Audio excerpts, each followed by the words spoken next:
Georgia, what? You know, in George every what? scene, every scene that Michelle Yeoh has in this episode, she starts talking and then she walks past you as she's talking to another point across the room. Very dramatic. Every scene. That's her thing. That's her. She's the non-stationary tiger. Um, and we are the non-stationary Oh podcasters. God. Did you do it to me again? You just Yes. you fool. Cloaked. We are cloaked. We are cloaked, Kim. I can see you. My gish. Kalish. Oh my gosh. Hello, everyone. Hello. My name is Mike McCafferty. And I'm with Yes. Kim Miller, Kim Miller, otherwise known as... the doctor. She's known as the Doctor. Why do you speak like that? And we do a little podcast called I Just Want to Talk About Star Trek. But we don't just want to talk about Jason Nakaris because he is not here tonight. He's a fool. He's with his elementary school friends at a pizza party. He's literally at a pizza party right now. He said, I can't. I'm at a pizza party. Are you going to a pizza party, a.k.a. Heaven, or Vortavor, or Shakari? Just in case you didn't know, all those places are pizza heaven. If you're in Star Trek 5 and you're like, Vortavor, Shakari, pizza heaven. That is the undiscovered pizza. That is what it is. Shakey's Ree. Shakey's Ree. Shakies. Shakey's Ree. Dominoes. I'm the domina of dominoes.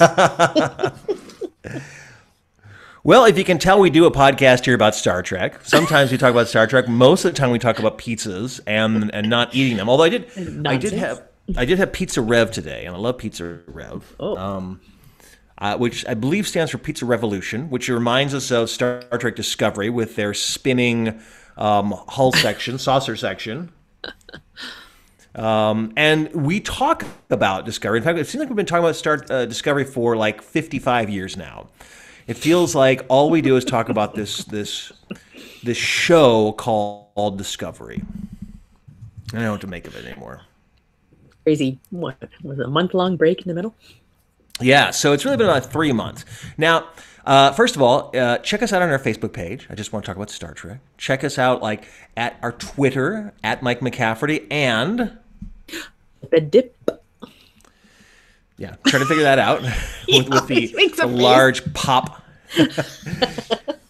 If you go to our Facebook page, you'll actually see us podcasting. You'll see my hideous visage and the beautiful and alluring Kim Miller, the Doctor, Yes. to balance it. My Tellarite look. My female Tellarite look. Your voice isn't pitched down enough. Like, what are they doing? The Andorians are like, everybody put down your phasers. Like, oh gosh, it's like Ted Levine or something. All of a sudden, you know. Levine. It's slightly like electronic distortion kind of thing. It is. It's like slightly, Ted Levine's from Silence of the Lambs. You know, he's like, put on the lotion. Yes. Yeah, that guy. Yeah, he has the most unnaturally deep voice. Like even in Monk, he's like, "Hey, Monk, you gotta solve this crime." Like, oh gosh, you're such a slight man. She's a great big old fat person.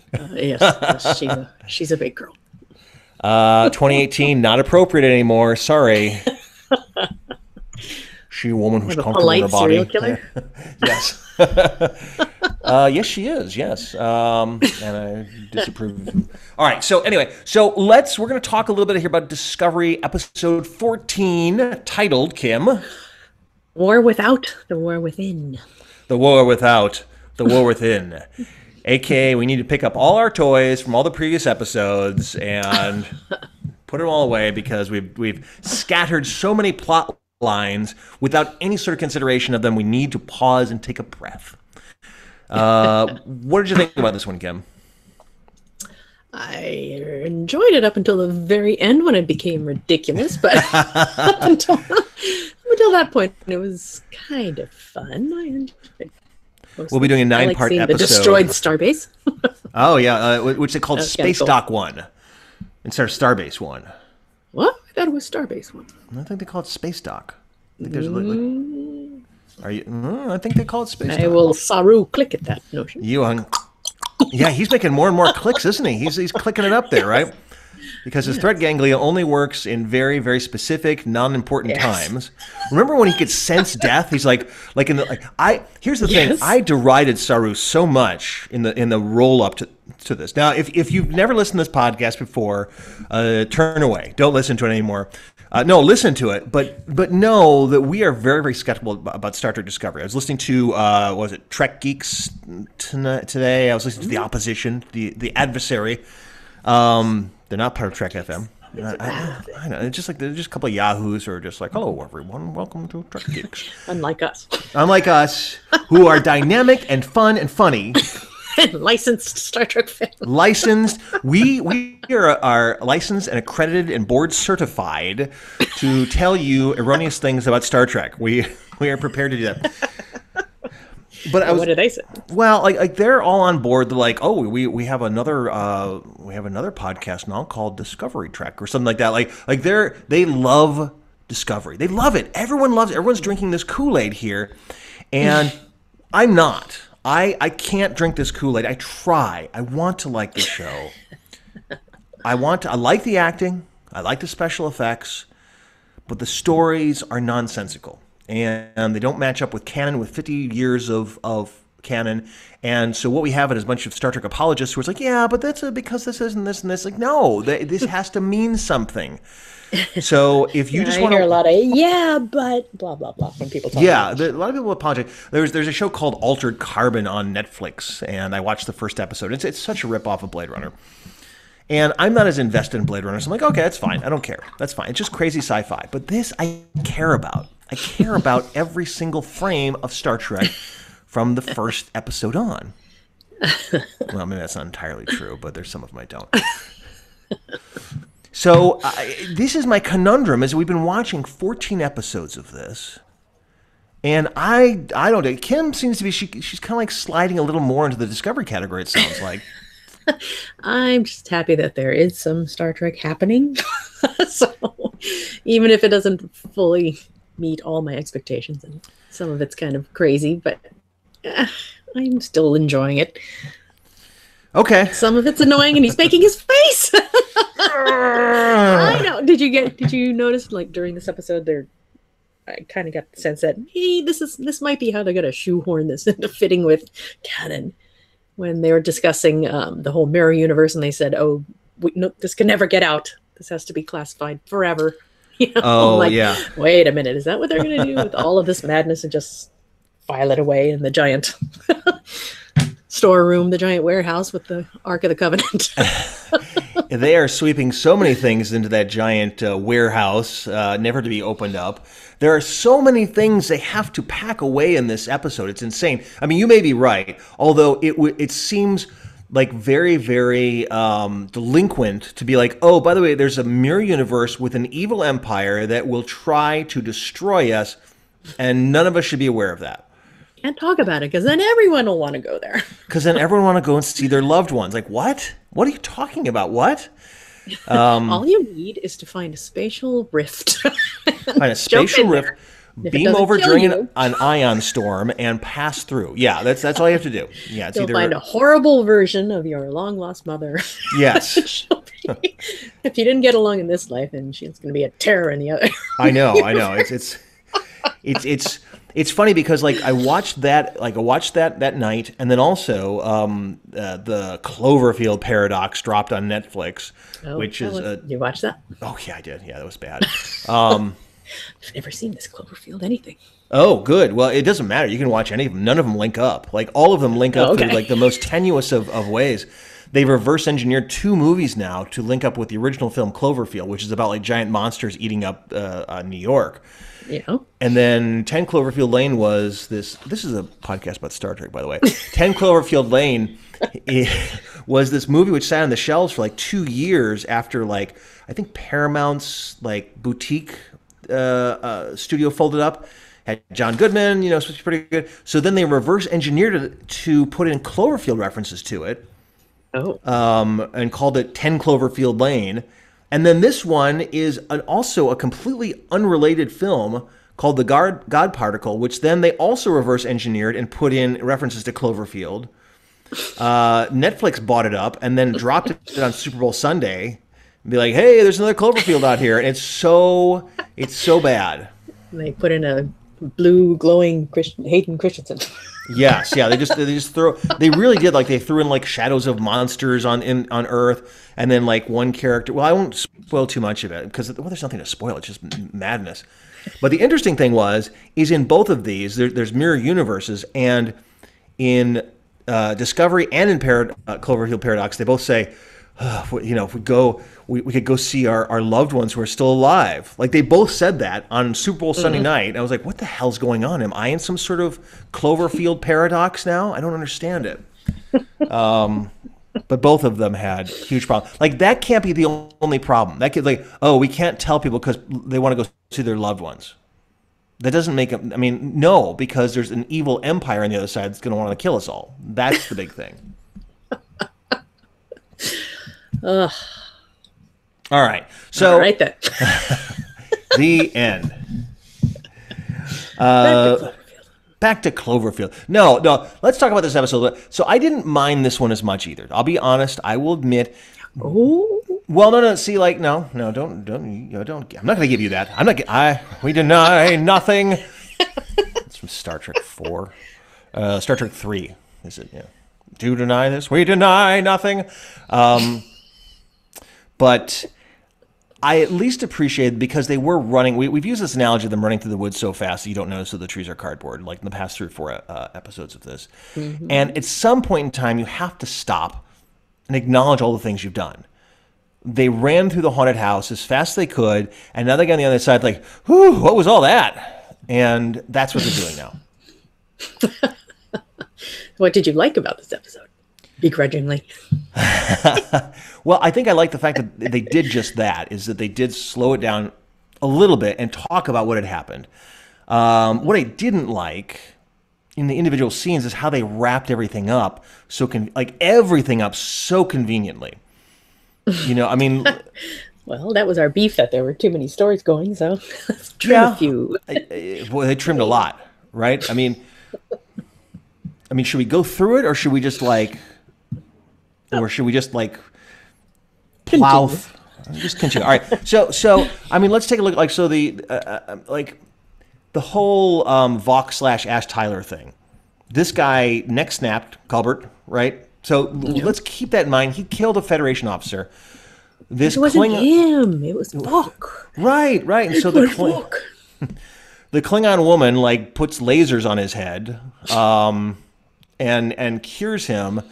And even though they couldn't tell last time that he wasn't Vox, this time they're certain he's not Vox. And they're like, well, he seems to be okay. It seems like everything's fine. Although I would want to get a second opinion, but the other doctor's dead because this guy snapped his neck. See, that's still a red flag. And the fact there's no force field in that sickbay in the first place, what are you doing? But Saru talked to him for 1 minute and decided that he's fine. Take your freedom. Here, we're going to give you this Apple Watch. You're going to put it on your wrist, and I'm going to restrict your access to every place, including this weird microbrewery in a later scene. I'm not even sure what you're talking about. We'll get to that. There's a scene where there's all these weird tanks. He's he's in this room when Michael Burnham shows up to talk to him, and he's in this weird room it's not like a bed or anything. These weird oxygen tank things that are horizontal with little spigots, and it looks like it's like a microbrewery or something. I'm looking at this scene now, and I don't know what you're talking about. No, look, there are these little tanks on the wall. I'm not kidding. Okay, I'm looking. There's all these tight close-ups because it's a very emotional scene. Well, yeah. You need to spend time alone. Oh, I see what you're talking. They're oxygen tanks, you fool. Well, what are they doing there? Clearly oxygen. Why do they need oxygen tanks just sitting there, like with their little, like, garden hose, like spigots there, which they turn and craft beer comes out, like IPAs come out. It's like, oh well, this is good. This is our pale ale here, and this is our summer lager, and we hope you enjoy it because it's got a little bit of nutmeg in it. Lost your mind. I've lost my mind. A brief announcement here. So next week is the end of, or this actually Sunday, like in a day, probably you're getting this tomorrow, Saturday. Sunday's the last episode, but it's also the last 2 episodes of Hot Streets, which is far more important than Discovery. Hot Streets is the brand new show on Adult Swim, created by Brian Weissel and Justin Roiland of Rick and Morty fame. Written at times by me, Mike McCafferty. Voiced at times by me, Mike McCafferty. And we're going to have our last 2 episodes. You can watch them all free for the next couple days. And then tomorrow night at midnight, you get to watch the stunning finale. Not of Discovery, but of Hot Streets, Season 1. I can't believe that we're actually ending on the same night. That is so weird. I don't know what's going on with that. There is no coincidence. This is true. This is true. And open your fortune cookie and crunch it while you're talking about it. Or fire your phaser at the fortune cookies because you're an admiral and shooting things is okay.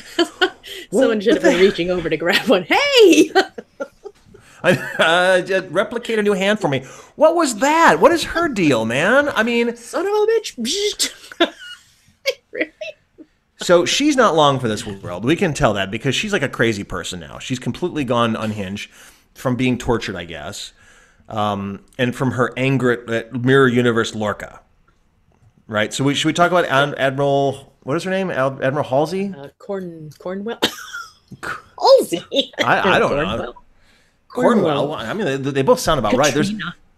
right. I think there's an Admiral Halsey as well. Admiral Halsey he's in, I think, Next Generation. Someone will confirm that for me.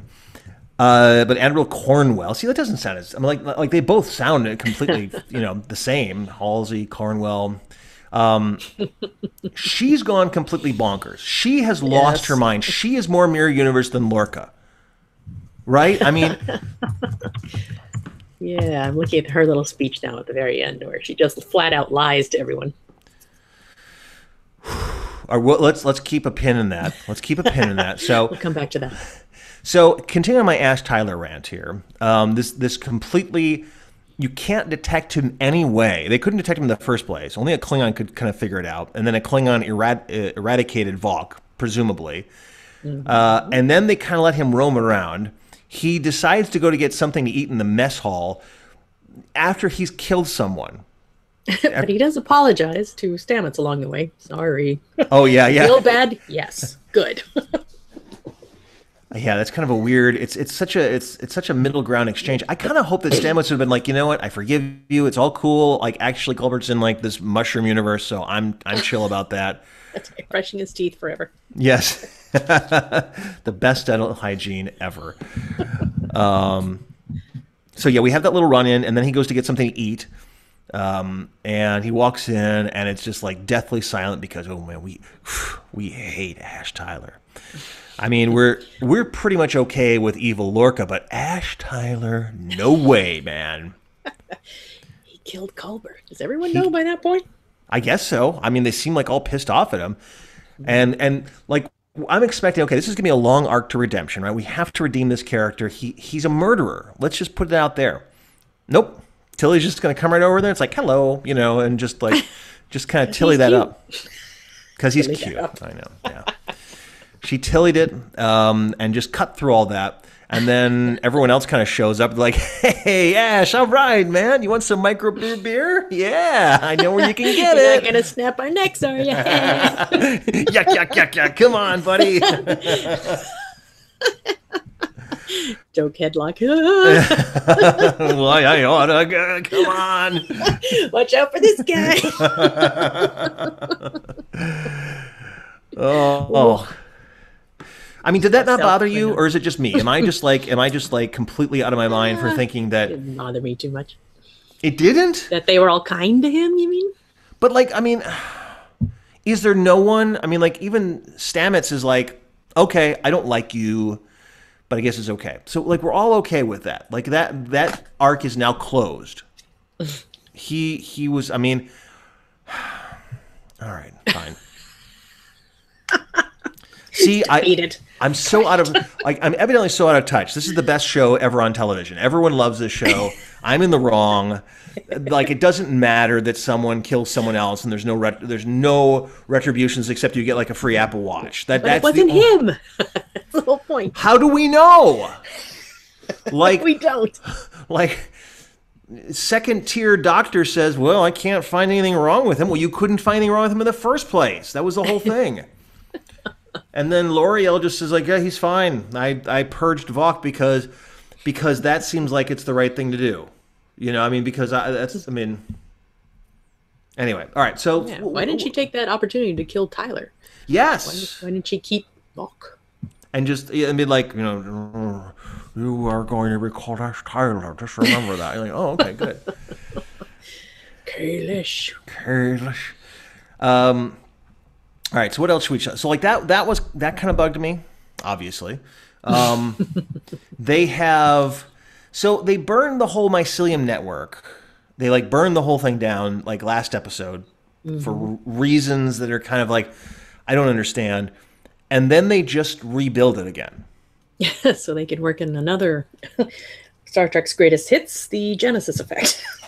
Pretty much. They just land these things down there and it's like 20%. 25%? We're doing it like Jesus, man. I mean, is no one freaked out that these mushrooms grow like over the entire planet in like 85 seconds? I mean, holy shit, man. Let's just shoot these things at the Klingons and it'll kill them, you know? I mean, like the Genesis mushrooms. Yep. But again, it's a very convenient solution to a problem which they created, which they didn't need to create. They're like, oh my God, all my mushrooms are dead. All my spores are dead. What are we going to do? Oh, I've got one last spore left. Let's put it in a spaceship. Let's send it down. Let's grow this thing. And we have a whole new planet full of mushrooms. We didn't need that. Like that was like such a roundabout way of getting back to a thing we didn't need in the first place. Well, how did you feel about the whole, I thought it was a promising conversation when Cornwell goes to L'Rell in her cell. Cell. Yes. It says, just says all the things that the Klingons have been doing, attacking food convoys and civilians and destroying hospitals. And what do you want? That's what we've been asking since episode 1. Yes. When they were in the first episode, the Klingons are complaining about how the Federation is looking to assimilate us and destroy our culture, and we need to preserve our identity. Back then, I was wondering, who's threatening you? They said there hadn't been any contact in 100 years or something. Yeah. So it's sort of addressed in this episode, where in that conversation, it says, what are you looking for? Territory? Do you want surrender? You don't make any demands, and how does this war end? And then I thought her answer was just very unsatisfying. It doesn't. It doesn't. You have to conquer us, or we will never relent. Which is kind of like a weird thing. Like, you know, you have to kill us.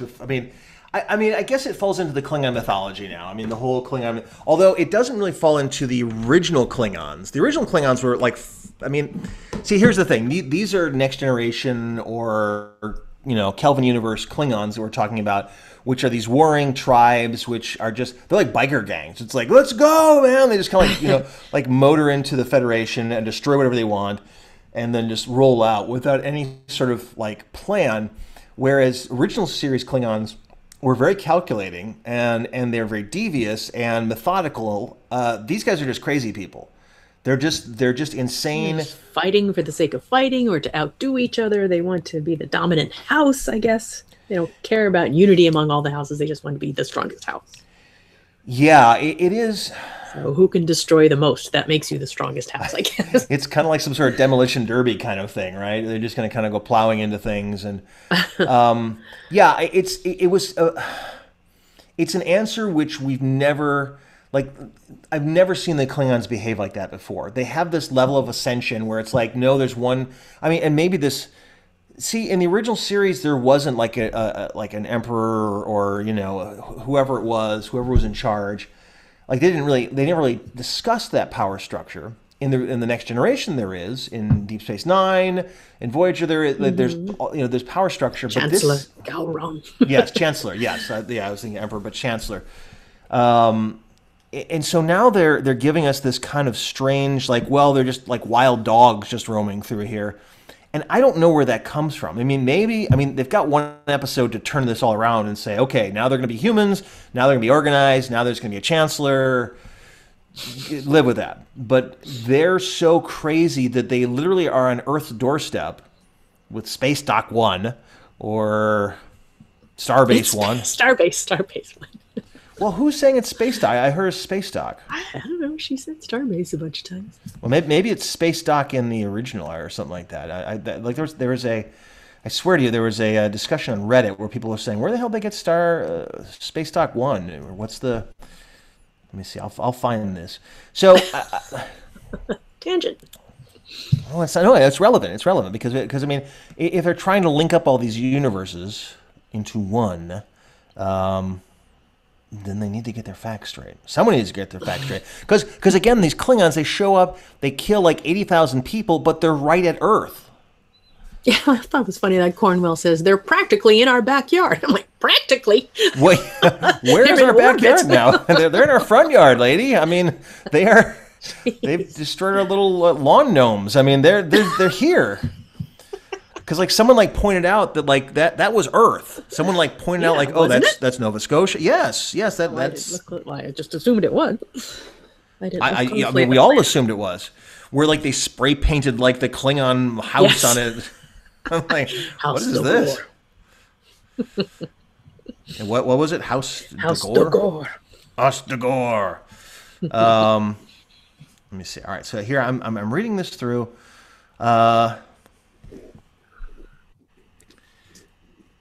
Let's see. There's been people talking about how Earth Space Dock 1, first seen in this, the search for Spock, should be Starbase 1. Okay, so in the movies, it's Space Dock 1, or Earth Space Dock, that big mushroom-like space station. They call it Space Dock. They don't call it Starbase 1. So maybe they just changed the name. So, all right, I'll grant them a pass on that. But again, we have this weird thing where the Klingons are just kind of, this whole time travel thing, I don't know what we're getting as far as like from a narrative standpoint.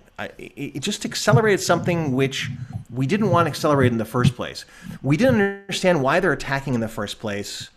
It's just this wild horde crossing over the border and just attacking. They're just orcs basically. And they're like, even when the Klingons attacked each other or when they attacked the Federation in Deep Space Nine, you know, at least they had plans. At least they had like, okay, we're going to do this. Even when there's a civil war, there was, you know, House Gowron and House Lursa and, you know, B'Etor. Is it Lursa? Yeah. B'Etor? Yeah. I mean, or House Duras. So at least we had that. This I don't understand. I don't get what's going on. And we got one more episode to figure that out. And hopefully it'll involve the Crystal Radio Tower that we saw 6 episodes ago, which they defended with their lives, and Saru ran all over the place. So I've been rewatching all the episodes, and I forgot about the whole. It's the second Harry Mudd episode where he has the time crystal where the ships keeps blowing up. I'm like, time crystal. I forgot about how stupid that was. This show has everything. This is why everyone loves it, because there's something for everyone. There are time crystals. There are giant crystal space antennas. There are mycelium networks. There's mycelium universes. There are alternate universes. There's time travel. I mean, there is everything you can want. There is opera. There are dead people who show up in the mycelium universe. What do you want? What do I want? Mike McCafferty. There's space whales. What? That you can hide a ship inside, apparently. And travel inside the ship in the whale. And then there's the tardigrades. Remember, like, tardigrades were like such a big thing in the first like 5 episodes. Now we haven't heard about them, you know, ever since. Nipple clamps. With the nipple clamps. What is wrong with me? I mean, this has everything. This is like the shotgun effect of just giving you every single sci-fi trope every episode. It is a rotating buffet of sci-fi, and I can't deal with it. What's my problem, Kim? Am I curmudgeonly? Is that what it knows is? too much. You know too much. Do I demand Are too you much? curmudgeonly? I might be curmudgeonly. See, here's the thing, and I hate to harp on this, but like since I've moved into being like a writer, I used to be an actor. Now that part of me is dead. It's the evil Lorca part of me. Dead like a mushroom forest. And shall we just say that Lorca, good Lorca, is still lingering around someplace, pending contract negotiations, don't we think? Oh. Did you catch that? You mentioned that to me, and watching him fall into the mycelial orb and the Emperor's ship again. Wasn't he just turned into the mushroom spores? Well, no, that's bad Lorca. But now, first of all, they did show that in the Previously On, which like you never show anything in Previously On unless you're going to call back to it. You know, like you can always tell what the episode's going to be about coming up if they show you scenes that are pertinent to what's going to be coming up. Oh, that's but the fact that he set up her shooting his fortune cookies. Yes, that's Not eating these anymore. Zap. Or and his that damn narrative Tribble. arc is closed off. Yes, the mysterious here and not here Tribble, which was never around when Vok was around. It was so oddly convenient. But I was wondering I have if a they're feeling going they to had. let evil Lorca reappear just because he turned into the. If Culber can just vanish into the mushroom network, can't dissolved evil Lorca? Sure, why not? Because I mean, like Culbert didn't even like. There was no reason why he should have been in the mycelium network. He just was, right? I mean, it was just like magic that he was just like. Yep, magic. Well, you know, if a half human, half Klingon snaps your neck, you get to go to mycelium heaven, which is next to pizza heaven. Just so you know. We call back everything we talk about here, not like Trek Geeks or Trek FM. Screw those guys. Screw those guys. Speaking of Trek FM, I have a very important announcement to make. Yes, we've been homeless for a little while. We lost Feral Audio, and it is with great pain and anguish that I announce that we found a new network, and it is not Trek FM. So.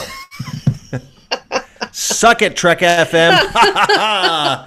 We're going to the Starburns Audio Network. Woo! Yes. They didn't actually realize that we were still broadcasting. That's the best part about it. I contacted the guy because I thought, like, oh, they just want the bigger podcast. And he's like, oh, I thought you were on a break. Like, no, we've been podcasting ever since. We're literally using this guy's CBS All Access password. Like, I mean, it's his name on the account. And he's like, oh, I didn't know you guys were like, you didn't? Okay. We've been busting our asses 5 days after they air to put out a new podcast. Well, we're getting perspective now. That's what we're doing. Instead of just riding roughshod into it, we're getting perspective on each episode. True. So I can be even angrier at it. Our delay has enabled me to rewatch all these old episodes and remember how annoying some of them were. Time crystal. Yes. Hairy mud. Ugh. Awful. See, here, like we talk about the Tribble. Like here's a little thing. Like that Tribble is there, right? It's Chekhov's Tribble. It's like Chekhov's gun. You don't put something in a scene unless you're going to use it later on. And they put it there just as like an ornamentation initially, because like from what I understand, they didn't have Star Trek, like people who knew Star Trek until episode 6, right? So Lorca, like every third episode or every second episode, has a Tribble like, brr, brr, like, haha, that's great. And like, wait, are they going to have this? Like, because that's a dead giveaway that Tribbles hate Klingons. And they probably just caught it last minute where, like, finally these Star Trek, aficionados show up. It's like, oh my God, you can't have those two things in the same room. I think they could have missed something that obvious. And if they claim to be such experts on, or to honor the canon and all that stuff. Well, no, but like, that. but no, remember, like I said, like they didn't really bring in people who were like fact checking all the 50 years of Star Trek lore. Like Brian Fuller, he was there and gone. So he was the guy who had like a direct lineage. Harv Bennett, like he doesn't give a shit. He's like, I directed Star Trek 2 and 6, hooray! I mean, and like that's his big thing. Is he still connected to the show? Or is he He's part of the early planning. He's still listed as an executive producer. He still marches around like he's one. Is he? Oh, I always skip the credits now. Oh no, you have to watch the credits because the amount of executive producers and consulting producers is huge. Mm-hmm. There are like 15 people who are credited as executive or consulting producers on this. I mean, like Brian Fuller. Should be you. Why not? I mean, I can be. It's hard to get an executive producer credit. I tried. Consulting, yes, a consulting producer. It's hard to. Anyway, so I don't even know what I was talking about. Oh, so to have like the fact that they missed the fact that a Klingon and a Tribble in the same room would totally give it away. It shows me that every single one of these episodes is like this self-contained experiment, basically. That they're like, well, maybe this is what's going to work. Maybe this is what's going to work. And they ran right through the mirror universe so fast that I don't even know what the hell's going on. Like, we never got to see anything outside of like weird corridors inside Giorgio's Emperor's spaceship, which, despite being gigantic, seemed really small. Right? It's like the same corridor over and over again. Well, you had a good 3-4 episodes in the Mirror Universe? I think it was 3. Maybe it was 4, but it felt, they get on the Enterprise or the Discovery, and then they go on the what's the name of that ship? The Canto. What is the Giorgio's big spaceship? So much going on. Oh, the Charon. Charon. Oh, dear God, what the hell? Shields. Take her away. Cam and her cats, if you haven't seen. He's right here. Here's my barfing cat. Oh, okay. So if you go to our website or go to our Facebook page and go to, I don't know, like the 30-minute mark, you'll see the barfing cat. Because we record this now. All right. So are we? So have I? Is there anything I liked about this? Let me think. Oh. So here's my big thing. Like, so we saw Lorca, like in the previously on, and then Admiral Halsey / Cornwall, Cornhole says. That sounds sexual, but it's actually one of those names in the Midwest where it's. She says this very telling thing, like, so good Lorca must have beamed over there, and there's no way someone that good and pure, my Lorca could have survived in that universe, which is such a leading thing. Yeah. It's so like, well, if we can, if Jason Isaacs wants to come back, he's going to come back, because they were plastering his face all over Star Trek Discovery advertisements, and now he's gone. And like, what are we going to do?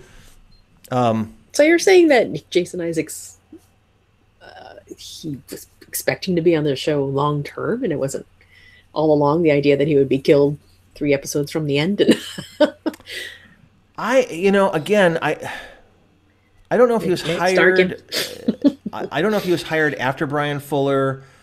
And I mean, it seems like this season is so run and gun. You have your 2-episode prequel.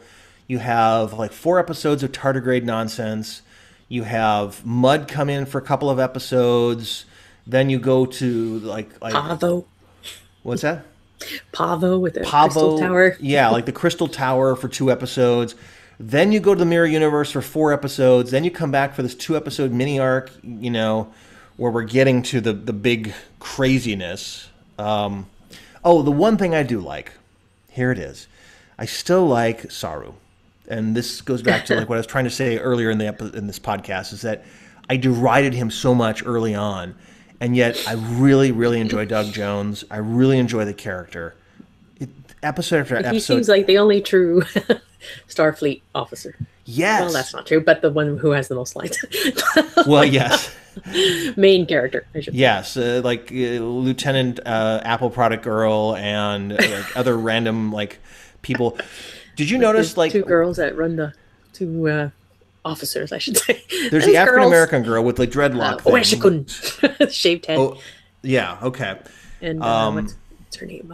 Girl with crazy eye. Yeah, with the implant on her head. And then did you notice, like, when they beamed on, like, with like, when the other ship beamed on, they beamed right on the bridge with, like, weapons drawn, and no one seems to be able to stop that. With the Andorian. With the Andorian who talks like this. And the Tellarite, you know that they had those facial prosthetics, like, we got to make all the use we can of these things, all right? So they're going to be in the Mirror Universe. They're going to be here again. We're going to have them all the time. Same guy, just all the time. Again, it's the tiny universe theory. No, he was one of the hologram admirals. Starfleet admirals, wasn't he? Oh, was he? Leadership Council guys. All right. So the Andorian guy or the Tellarite? Yeah, there was an Andorian. Yeah, well, yeah, okay. But anyways, do you notice, like, when they barged onto the ship and they're like, everyone drop your weapons, and there's like one dude, like, everyone's in like outfits except there's like one dude who's just like in a t-shirt. No. Just like a black t-shirt. It's kind of like what I'm wearing right now. Just like, oh, hey, whoa, I'm kind of off duty. I was going to I thought you meant a part of the landing party. Oh. No, like one of the Discovery crew, like on the left-hand side as you're looking at the back of the bridge, like this guy who just kind of, I can watch it. Yeah, I can't remember if it's a guy or a girl, but they're just like wearing this black t-shirt, and it's just kind of like, hi, I am actually a PA. I got caught in the shot, and I'm gonna pretend like I'm part of Star Trek, So, SAG voucher. Everyone walks through with the little triangular clipboards and has the captain sign things like we. Oh, I know. Series. I know. Well, I did know bringing the captain cups of coffee, things like that. This is true. This is true. Although I do notice that they are having a lot more chatter has suddenly started, and it seems like I'm hearing it much more on the bridge, where it's like you hear all this stuff. It's like, aft port, okay, like section 5, go. It's like all these like radio signals, like people chattering back and forth on the intercoms. Oh yeah, I have heard that. It's what they had in the original series. Like they'd always have like, phaser control, standing by. They have like that kind of in the background because Gene Roddenberry kind of wanted to have this sort of naval feel, and people always talking back and forth, and they've definitely amped that up. Like they're like, it's just like, someone turn that off, you guys. We've got like, we are being boarded right now. Yeah. I notice that anytime there's a scene in the hallway or in the mess hall, you hear all these background announcements and things. Yes. Security meeting in 10 minutes and deck. We're gonna have to go over our security protocols since like 9 people beamed onto the bridge and took over the ship, including the admiral. I don't know if the admiral should be beaming on. It's like with her gun drawn. Where are those damn fortune cookies? Bring them to me! Pew, pew, pew. At last, it's finally over. Did you like how Sarek did that? Just the hand to stop. Yes, like his like crazy like Vulcan hand powers. He's like, oh. I want to animate like laser beams coming out of that because that was pretty cool. What didn't you like about Saru in the beginning? Well, I think we talked about like Saru as a character, at least from the sense death nonsense. Yeah, I sense, my people sense death, and death is here. And it was just such a weird thing. We talked about this a lot, and now like he rarely senses death. He never senses death. In fact, when he should. When he should. His threat ganglia are completely messed up right now. We talked about this like. Saru, I want to talk to you about your threat ganglia because here's the thing: Lorca was evil, like all the time. So was Tyler. So was Tyler. Tyler was evil all the time. And like the only time your threat ganglia going off is like when Michael Burnham walks in, which like I agree with you, she's evil too, but you can't parse through that, dude. Man, it has to go off either all the time or none of the time, okay? Because it's freaking us out. When he saw evil Empress Georgia, they should have gone boing. I know. It's like because they didn't, did they? Like or did they? I can't remember if they just did. Went Captain Emperor.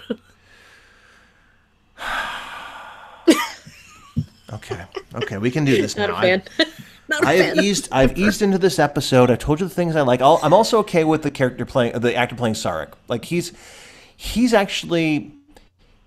not playing it like Mark Leonard, but he's kind of owning it in his own way. You know what I mean? Mm-hmm. Like, it's sort of like the Star Trek Continues guys. It's like by the time when they reach the end of the series, they're like, we're not William Shatner, but we are who we are. And I kind of like this Sarek now. I'm kind of like, okay, I'm on board. So Saru and Sarek, like all the aliens, I'm very happy with. It's just the humans which are bugging. What's that?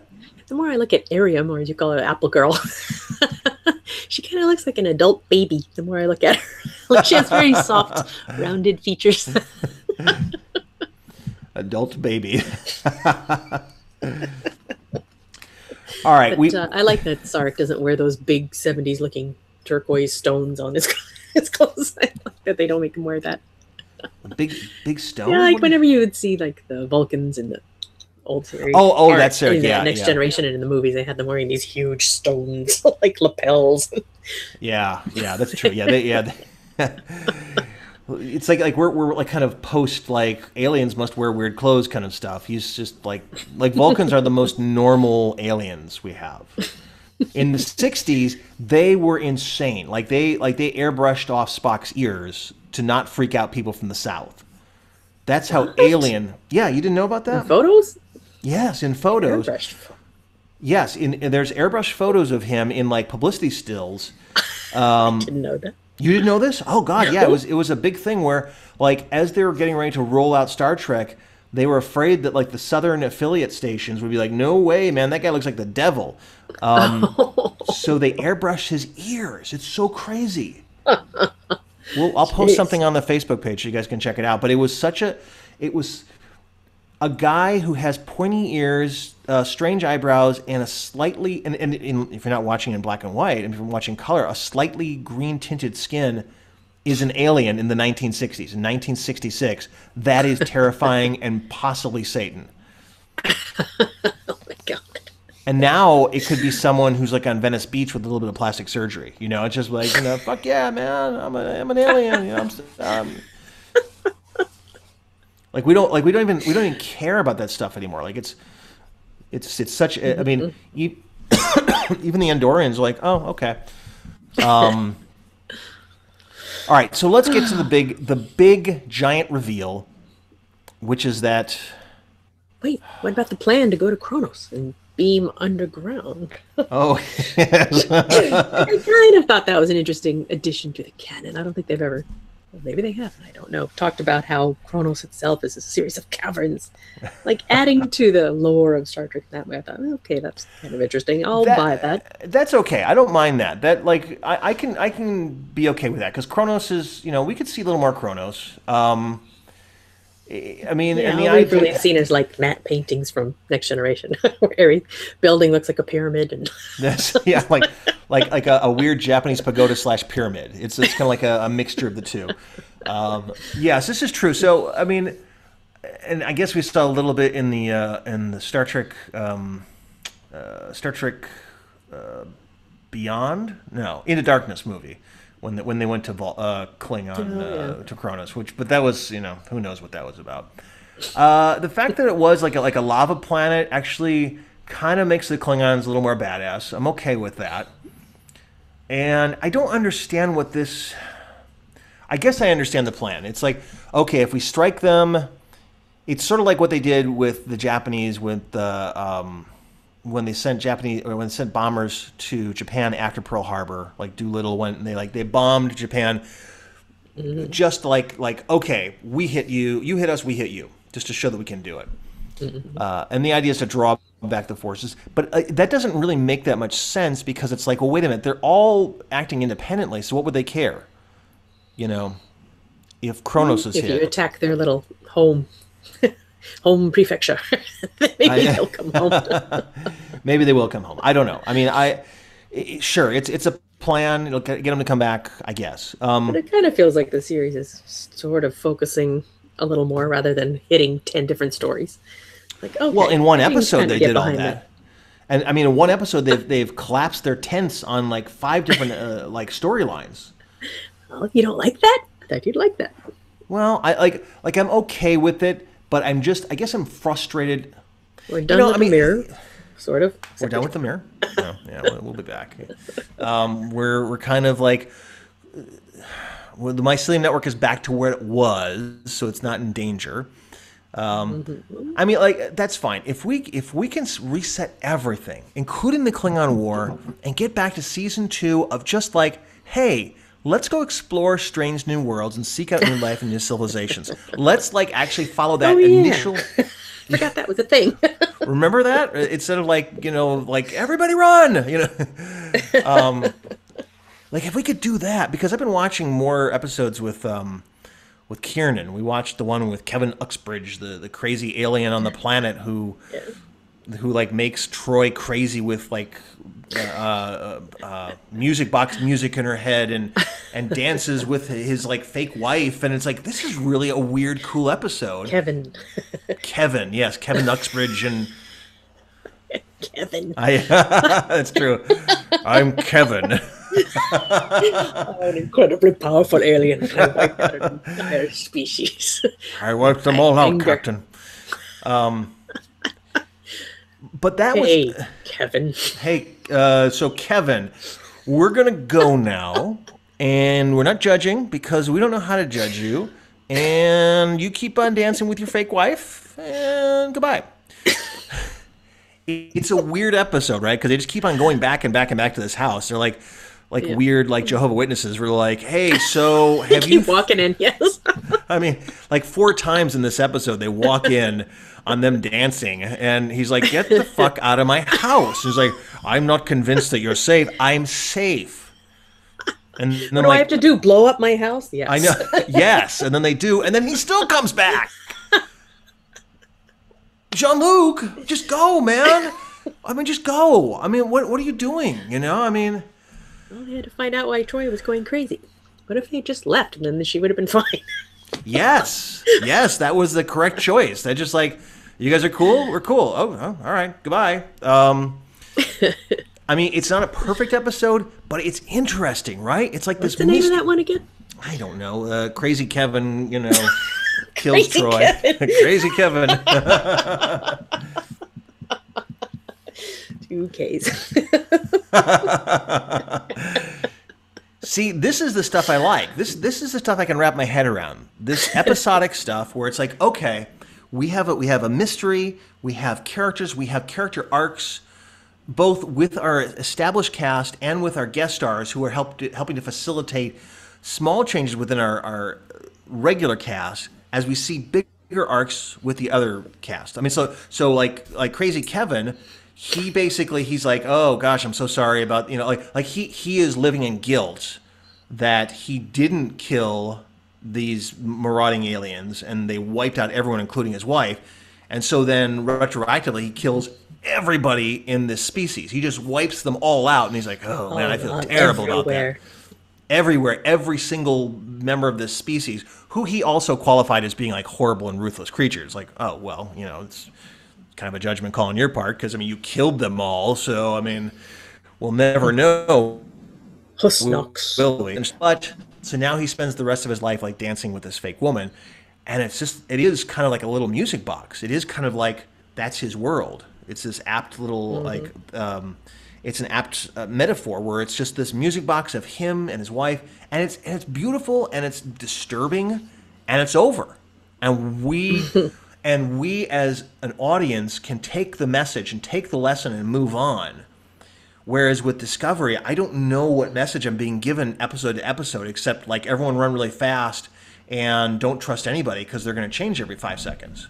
That episode was called The Survivors. The Survivors. Okay. Season 3. Season 3, episode 4, yeah. Or 6 or something? Season 3, episode 3. Episode 3, okay. This season of Discovery, we've not had a single episode that was just a self-contained story of exploration that wasn't connected to the Klingon War and mushrooms and madness. Maybe the Mud episode, the second Mud episode with the time thing. That was the closest one I got to being like, oh, okay, so this is something about something. I don't know what they're trying to say, but at least the story had a beginning, middle, and end. Like the time thing. I'm trying to remember what his purpose was. He wanted to get the mushroom Discovery drive to sell it to the Klingons. Yeah, so it's kind of like a secondary objective, but he also wants to punish Lorca and blah blah blah blah blah. But at least you have a character, a flawed character in Mud who's trying to accomplish something, and then he receives sort of his justice of like being beamed off with Stella and her robber baron father of an arms dealer, which is like, he's an arms dealer, right? Shouldn't we arrest him? I mean, you just keep Mud away from us. yeah. With benevolent Lorca there, where he's like, okay, all right, well, hope we don't see you again, you scoundrel. That's what I want. Like, if they come back in season 2 and say, you know what, we're gonna slow it down, we're gonna explore the human experience through science fiction. We'll explore. You know, there's great television shows on right now which do that. I mean, I could name off at least one. Hot Streets. Hot Streets does that. The list begins and ends there because we don't need to see anything. If you watch episode 9, Squid of the Dead, on Sunday night, written by, the whole writer's room, but it has my name on it, we visit the city of Acrisia, an underwater city where everyone tells the truth. But what does that do with our Hot Streets crew? Find out. Chubby Webbers. Chubby Webbers is going to be there, and Franch. Chubby Ruffles. No Tummy Rebels. No. Peony Squeezy. No, not this episode. But this is good too. I know this is still our Star Trek episode. You can go on As Seen on Adult Swim, and you can buy a Chubby Webbers doll, Kim. Ooh. One of those ones that you pull. It's a pull toy that says, "Oh, $20. $20. It's actually a pretty good deal. I mean, to be honest. All right, so we've done the Genesis effect on this moon, so we've got plenty of mushrooms instantly. Yes. And so now we've got enough spores that we can jump home. Now, Kim, you had an excellent analogy for what happens next. You so I forgot what I said. You basically said, all right, so oh yes, just remembered. We just captured Osama bin Laden. We captured him alive. Why don't we put him in charge to try and destroy ISIS? Because what other chance do we have? I mean, why not? What could go wrong? There's no one else who's competent enough to handle this. I mean, we're desperate, so how can we not do this? But we won't tell anyone what we're really doing. We'll just say that he never was killed in Pakistan, and he was rescued. Yeah. This is real, Captain Giorgio, and this is all going to be okay. So this is so inexplicable, where Admiral Cornwallis just decides to pull rank after shooting fortune cookies and turn Empress Giorgio, who's not a member of Starfleet, who's not a member of the universe, and puts her in charge of, you know what, the one ship that can actually get her home, by the way. Yes. Puts her in charge. I mean, it's like, should we not forget that Lorca, all he did was like, destination unknown. Right on my keypad. Beep. Time to go home. Just put that back in. Destination. Previous destination. Let me see. Let me look at my history and my browser history. Oh, there it is. Destination unknown. Beep. Here we go. Yeah, what would that be the first thing she does? It's just put in destination unknown, go back to her own universe with this ultimate weapon. Yeah. Oy. Yeah, so that just totally baffled me. I mean, if you like Discovery, please come up with a reason why that makes sense. I don't know if I understand that. I've never. That's what next week is going to be all about, I think. Oh yeah, of course. So here, it is the enemy of my enemy is my friend philosophy, and I get that. That's a wonderful trope to use. We see it like in a lot of TV shows, a lot of movies, where it's like, oh well, you know, we have a common enemy now. Let's team up, and there's a lot of tension, and you know, we'll see how that works out. I get that, but we've only just met Giorgio. We haven't really seen her in any level of deviousness or benevolence. She's been just kind of like, I'm just trying to survive. Lorca's evil. And now she's in charge, so I just don't... It just didn't make sense to me. It bummed me out. But the idea that the Federation is Cornwell as its face is just, here's what's really happening, and just the flat-out lying and the cover-up. Like, that's the Federation? Is that just a reflection of how people currently have so little faith in what they really hear? No one trusts their own government now. Everyone's suspicious of anything that comes out. Oh, it's the dark, what do they call it? The deep state, and all this stuff. Oh yeah, yeah. It is so weird. I mean, again, if we're trying to line this up with now 9 years away from Captain Kirk stepping on the Enterprise and saying, "Let's go," how do we get there? How do we get from this madness where Earth has been almost devastated, where admirals are lying left and right? Now, there's a long history of admirals being corrupt. There's no problem with that. But I mean, just what? How is this going to get to like Kirk and Spock jauntily? I mean, really, in 5 years, Spock's going to be on the Enterprise with Captain Pike. I think it wasn't like. Is it that soon coming up? I think he did like a 5 year stint with Pike, and then Kirk jumped on. What's the difference? How? I've completely forgotten about where this fits in with the original series. Time-wise, is it like so? The beginning of the 5 year mission is what? 5 years in the future? It was supposed to be 10 years before Kirk and Spock. That's what they said. And so, really, actually, it was like so. The Battle of the Binary Stars was we went 6 months after that. So It was 9.5 years, and then we went 9 months after that. If we take no time from the Battle of Binary Stars and her getting on the Discovery, which I think we can probably actually add a couple months on.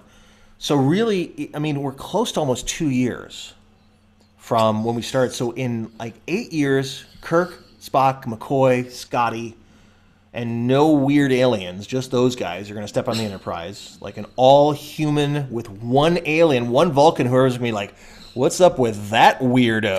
You know, I mean, have you seen Screen Face? Have you seen Apple Girl? What's the matter? What the hell, man? What happened to that alien that had the enormous head? Yeah, regular sized human body. Weird, like Seth Brundlefly head from It's a good way to describe it. Yeah, David Cronenberg's The Fly movie, like just giant head, and somehow all of that's going to go away. And like McCoy's gonna be like, you pointy-eared Vulcan, like how weird are you? Like wow, you green-blooded. That strange physiology of these Vulcans. Like, what about that guy over there? Like, where were you, McCoy? Were you like in Georgia, just being like, I'm only gonna look at humans? I mean. Well, did you not see those Klingons like shooting like Starbase 1 like right above us? Did you see that huge battle in the sky? And like Starbase 1 has 80,000 people are dead. Yeah, it's like remember that? You might have known some of those guys. I mean, I don't know, man. I mean, like just an old country doctor. Yeah. Mint julep. Mint juleps there. There's a lot to reconcile. If they were, I was wondering in this episode of when they're talking about this cannot get out, this must all be classified. Like maybe that's the trick they're going to use, but it's an awful lot to sweep under a rug. You need a big rug. Yeah, I mean, it's still fascinating to me that CBS is kind of going along with this, and like risking at this point in time invalidating the original series, which is such a cash cow for them. We'll see. I mean, again, see. If you're listening to this podcast, if you've made it this far, thank you. Please like, comment, subscribe. Thanks, James. Thanks, Zach. Thanks. I don't know if we have any people. Oh, and we also have someone who answered our Terry Gilliam, our Gillian Anderson. Gillian Anderson. What is it? She said the soft G. Gillian Anderson. Question of why she speaks with a British accent when she's in England. Oh, what they say? Did you see that? Oh, no. You didn't see that? Evidently, you haven't been to the I Just Want to Talk About Star Trek Facebook page recently. Not in the past 2 days. I Well, said it was hi like to our German listener. Well, it was like 5 days ago he answered that. What did he say? Basically what he said, like, let's see if I can find this, but he said basically that she was born in England, and then like at age 11 she came over, and because she was teased, she adopted a Midwestern accent, so she's bi-dialectual, I think is what he said. So I was like, oh my. Dialectal? Bi-dialectual. Okay. Which I've never heard her speaking, but I'm like, okay, that's a pretty good answer. I don't even know. She works a lot over there. Isn't the Fall a British series? Yeah, like, and then he also commented on something like one of his on some series that she was great in. So that may be our answer to our previous podcast question that I had. We ask lots of questions. There's no doubt about that. And we learned that Shazad Latif Vok Ash Tyler is British. Oh, I didn't know that. I think you told me that, but Yeah. let's see. I can't remember who said that. He All was right. in Penny Dreadful and a couple other things. Oh, all right. Good. All right. A couple other pieces of news. I think. Actually, I heard this on. Well, it doesn't even matter. But there's a new Star Trek game online called Star Trek Adversaries, which is like a Magic the Gathering, Pokemon, Hearthstone-like game that you can play for free. And I've been playing it in the alpha stage, and it's kind of fun. So, check it out. My username is Roy Kirk, as in Jackson Roy Kirk. The creator. The creator. You're wrong. That's 2 errors you made. And you failed to correct your error. That's 3 errors you made. Error, faulty, must sterilize. We've never talked about that episode, have we? No, we should. It's all been on hold during this Discovery madness. I'm not usually like this, everyone. I'm usually a lot. See, did you see how I came alive when we talked about the survivors on TNG? I was so happy. Yes. Like, I understand that. I'm a simple man with a simple brain, and I just want to talk about Star Trek that I understand, because it's just like this weird puzzle piece which is being introduced to my world, and I don't get it. Maybe I'm getting If you older. went to the Mirror Universe and you saw Mirror Sarah, your wife, she was evil. And in this universe, Sarah had, gone missing. When you're beaming back to come back here, would you jump on evil Sarah and bring her back with you? Just because you think, I can rehabilitate her in this universe. Make her Well, normal. does that translate as well, or is it? Let me see. Like if Dan Harmon, let's say, if Dan Harmon had been killed, Rick and Morty show creator. Someone you have an emotional connection with, like, Yeah, well, like Michael, if it was- and thinks of Georgia as her mother figure. Yeah, well, who'd be like? I'm trying to think who'd like maybe like my drama teacher, Ken Stevens, or something like that. I'd be like, oh, Ken, come with me. I don't care if you're evil. Woo! And now you get to write for Hot Streets. Hooray! I trust you. Sorry, Brian Weissel, you're out. Aha! I'm relieving you of writing duties. Go to it.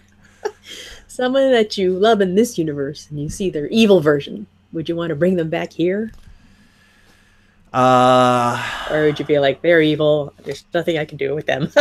Can't do anything about their nature. I Or don't you'd be like, know. I can change them. Like, if I could get serious for 1 second, I'm trying to think. Like my friend Sandy Lawson, like passed away a few years ago. This is going to bring the whole group down, but the whole thing down. But That's all right. that's all right. So, and she took her life, and it was sad because it was such a shock to me, and it still is. And there's times I'm like, I wish I could talk to her. I wish I could share. We spent two summers at a theme park working there. And like we were best friends for like 3 or 4 years, and I still miss her to this day. And I'll even post her every once in a while on Facebook. I also posted George Weinberg Harder, like our friend George, just because I missed them. And so like if suddenly like Evil George or Evil Sandy showed up, I don't know. You might, just because it's like would you take that little bit of what you know? I mean, maybe I would. So I didn't fault her for taking Emperor Giorgio, like to this universe out of some sort of guilt. Like maybe I would take my friends. Maybe I would be like, yes, I don't care if you're evil. I don't care if you're going to try and kill me. Well, maybe I would. But I guess putting them in charge of my life would be a problem. Yeah. Yeah, why don't you write this script? Yeah, that sounds like a good idea. No, you drive my kids to school. Yeah. Why don't you drive my kids on the 405 at 4:30 in the afternoon? Go ahead. Yeah, I don't know. I mean, what would you do, Kim? Would you like grab the loved one, like? Especially like a parent, because my father who died a few years ago, if I found my evil father, that would be very difficult to say, I'm leaving you here to be evil. I don't know. Would I leap on his back or have him leap on my back? I don't know. Yeah. I mean, question. Certainly if we watch Mirror Mirror, we know that there is, and even like some of the Deep Space Nine episodes, there are opportunities. They're just basically human beings who have lived a life under sort of a totalitarian regime. You know, they're just kind of like, oh, well, we're like in, you know, it's like this despotic, you know, regime, and there's redemptive qualities for them if they just realize there's another way. There's nothing outside of the fact that their eyes are sensitive to light. Yeah, Tilly has that whole discussion with Michael, where suddenly she's a relationship expert. But she's saying how when she was in the mirror universe, she realized how much your environment shapes who you are and all that stuff. And therefore, the way they treat Tyler now will help shape who he becomes and all that. Oh, well, maybe I missed that. Maybe that there's... Tilly solved a lot of evils in this. You like Tilly. You like Saru and Tilly. I am neutral on Tilly. Oh, okay.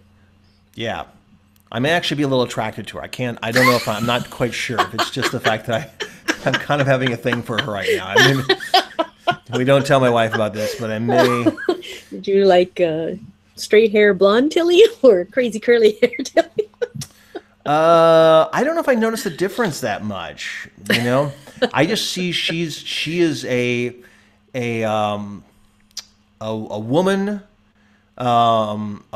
of curves, and I'm okay with that. Like, it's like something I've never really seen in like a Star Trek show, basically. You know, like yeah, I do notice that, and I'm like, cool.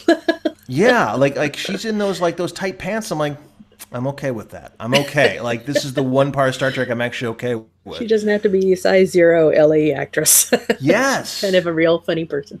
Exactly. Yeah. I mean, she's like if we saw her like walking around the street, she'd be like, oh, there's a normal human being.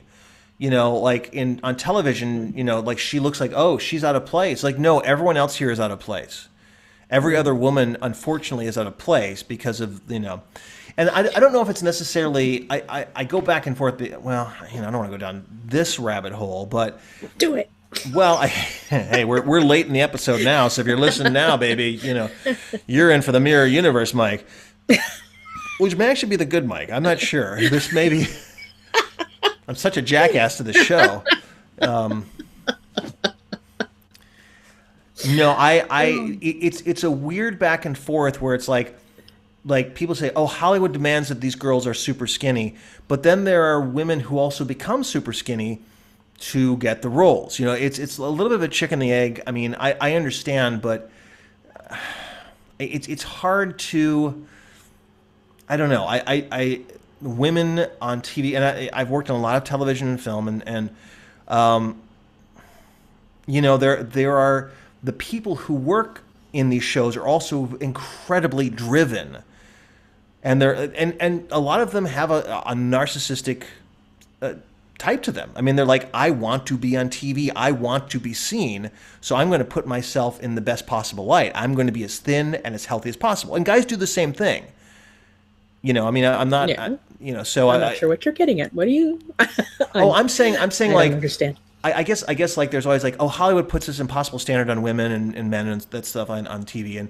And like a bit of my counter argument as an actor is that, well, people who are in this industry also place these impossible standards upon themselves because they want to be on TV, because they are self-conscious to some degree. And I'm talking about men as well. I'm like, William Shatner was like, he saw some footage of himself, he became very concerned and went on a crash diet.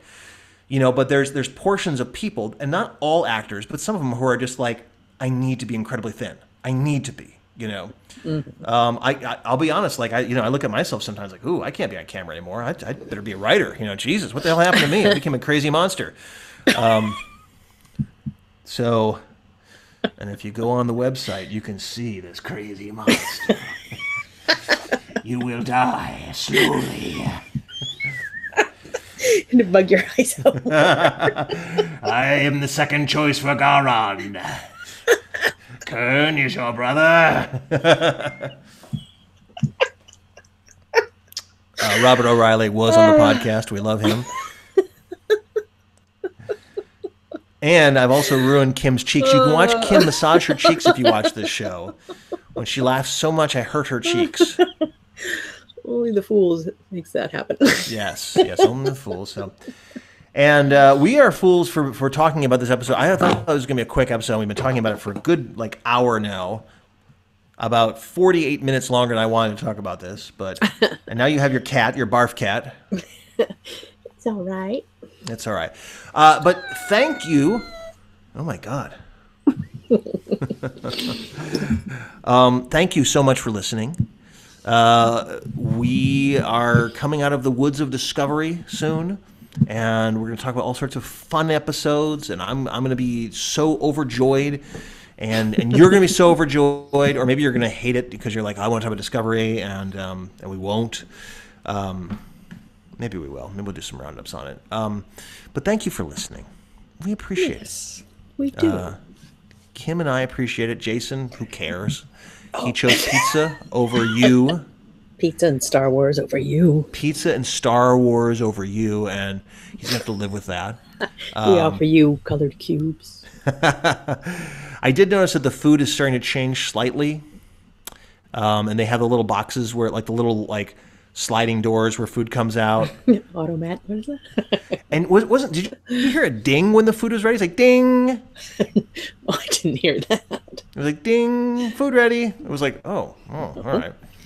Oh, so quickly before, quick PS. Did you hear something about William Shatner blocking Jason Isaacs on Twitter? A friend of mine just mentioned that to me today. Oh, I thought that was a while ago. I thought he did that a while ago, and then they kind of worked it out. Yeah, I think that was a while ago. He did. Yeah. Oh, yeah. No, I think that was a while ago, and then he unblocked him, and everything's cool.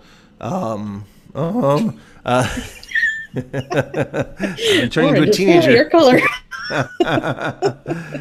Squeaky voice teen. I'm the squeaky voice teenager. He did, and we posted this on the Facebook page, that he would be open to having a CGI Captain Kirk. Oh, did you put that on the Facebook page? I should look at this Facebook page. Of what my God, Kim. Where's Pizza Jason? I mean, at least he kind of, is a guardian of that. But you're just like, oh, I do what I want. I don't care about Star Trek. Mirror me. Yeah. All right. Thank you very much for listening to this podcast. I'm Mike McCafferty. I'm Kim Miller. And I just want to talk about Star Trek. Oh, the hell was that?